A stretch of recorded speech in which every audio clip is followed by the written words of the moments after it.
Noong April 1, taong 2000, si Diego, isang residente ng San Fernando, Pampanga, ay nagmamaneho ng kanyang motor sa isang maaraw na Sabado.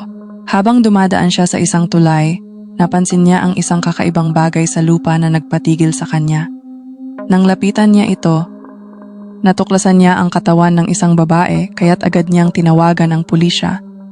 Inimbestigahan ng mga pulis kung ang insidente ay isang aksidenteng pagtalon mula sa tulay o isang krimen.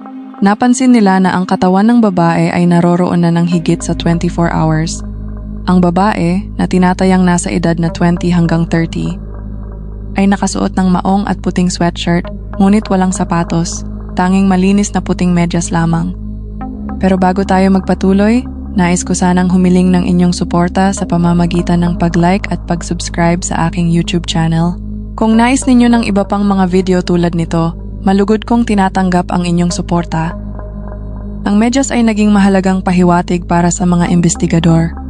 Matapos ang forensic examination, natukoy ang pagkakakilanlan ng biktima bilang si Rona, 25 years old, batay sa isang chain na may pendant na kinilala ng kanyang ex-boyfriend.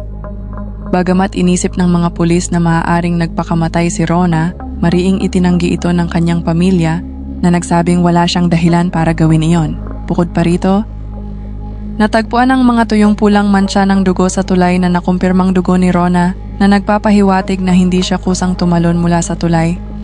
Si Rona, isang estudyante ng psikolohiya mula sa eskwelahan ng San Fernando, Pampanga, ay natagpuang patay matapos mahulog mula sa isang tulay sa isang abalang highway. Ayon sa pagsusuri ng forensic expert, nagtamo siya ng mga pinsala bago siya nahulog na nagpapahiwatig na hindi ito voluntaryong pagtalon. Ang mga palatandaan ng pumutok na ugat ng dugo sa kanyang mga mata at mukha ay karaniwang senyales ng sakal. Napatunayan din na buhay pa si Rona nang siya ay mahulog na nagdulot ng matinding paghihirap bago siya namatay. Sa pagsisiyasat, nadiskubre ng mga pulis na si Rona ay nagtrabaho bilang isang dancer sa isang men's club na tinatawag na Diva gamit ang pangalang Roxy upang kumita para sa kanyang pag-aaral at pang-araw-araw na gastusin. Ito ay hindi alam ng kanyang mga kaibigan at pamilya. Bagamat nagkaroon ng mga hinahla sa isang dating kusinero na may pagtingin kay Rona, napag-alamang wala itong kaugnayan sa kaso dahil may matibay na alibay ang lalaki. Sinuri rin ng mga forensic investigator kung saan galing si Rona, ngunit walang nakitang palatandaan ng krimen. Patuloy ang pulisya sa paghahanap ng mga posibleng suspek sa kasong ito. Si Rona ay isang empleyadong nagtatrabaho sa isang club kung saan walang ibang serbisyong inaalok maliban sa pagsasayaw. Sa kanilang masusing investigasyon, natuklasan ng mga investigador na maaaring may hindi pagkakaunawaan si Rona sa isa sa mga customer ng club na posibleng nagdulot ng masamang pangyayari. Ayon kay Berta, isa sa mga kasamahan ni Rona, may isang regular na customer na si Benny, na 35 years old, na palaging nagbibigay ng malalaking tip at mamahaling regalo kay Rona. Bagamat malapit sila sa isa't isa, sinabing wala silang relasyon. Noong gabi ng March 29, 3 araw bago matagpuan ang katawan ni Rona sa ilalim ng tulay, huling nakita si Rona kasama si Benny. Ayon sa kwento ni Berta, bandang 2:30 ng umaga, nakita nilang kumakatok si Benny sa saradong pinto ng club habang siya ay lasing. Nang dumating ang mga pulis para alamin ang sitwasyon, sinigurado ng manager ng club na kilala nila si Benny at walang problema. Lumapit si Rona sa pintuan para tulungan si Benny, gayunpaman, nakita sila ng receptionist ng hotel na magkasamang umaakyat patungo sa kwarto ni Benny. Simula noon, hindi na nakita si Rona na nagdulot ng pangamba at paghihinala sa mga investigador. Si Benny ay naging pangunahing suspek sa isang komplikadong kaso matapos ang isang insidente sa isang hotel. Bago siya ipatawag para sa interogasyon, nagsagawa ng masusing pag-aaral ang pulisya tungkol sa kanyang buhay. Nalaman nila na si Benny ay isang matagumpay na negosyante na may malinis na reputasyon at mataas na paggalang sa lipunan. Kasal siya sa isang babae na may kakaibang ugnayan sa kanya dahil madalas siyang dalhin nito sa club at pinapayagan siyang manatili sa hotel ng magdamag.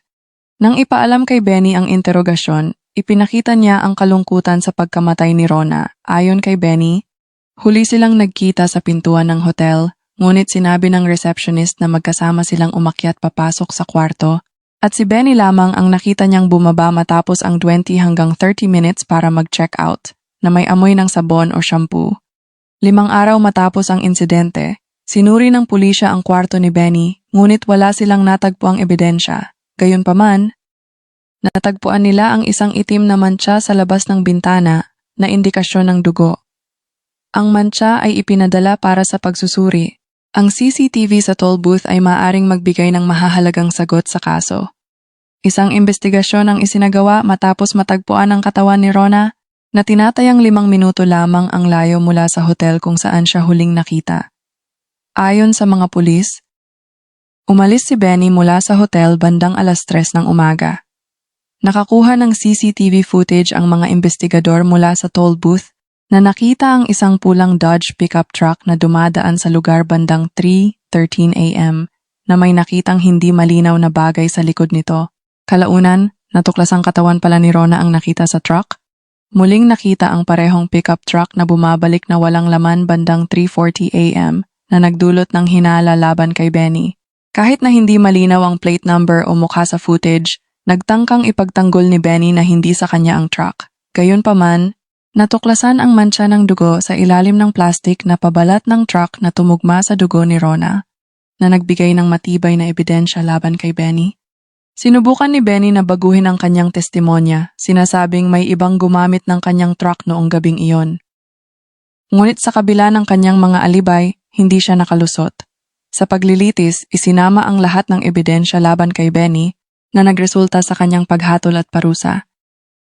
Si Benny ay nagkaroon ng pagnanais na makipagtahlik kay Rona, ngunit tumanggi si Rona na naging sanhi ng galit ni Benny.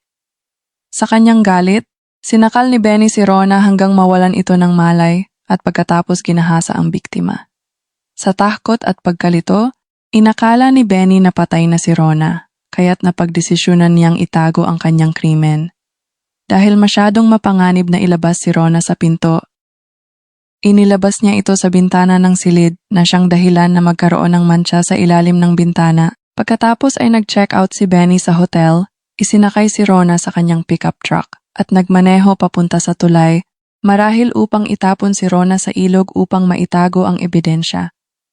Ngunit sa kanyang pagmamadali, ang inakala niyang may tubig ang tulay, hinulog si Rona sa lupa imbes na sa tubig. Matapos suriin ang lahat ng ebidensya, kabilang ang oras ng pag-alis ni Benny sa hotel sa footage ng surveillance camera at mga lugar kung saan natagpuan ang DNA ni Rona na patunayang nagkasala si Benny.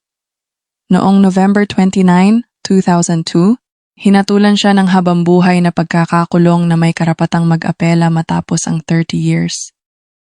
Patuloy niyang sinusubukang kwestiyonin ang desisyon ng korte, ngunit nabigo siya. Ang unang pagkakataon niyang makapag-apela para sa parol ay sa Agosto taong 2032. Salamat sa pakikinig. Hanggang sa muling upload.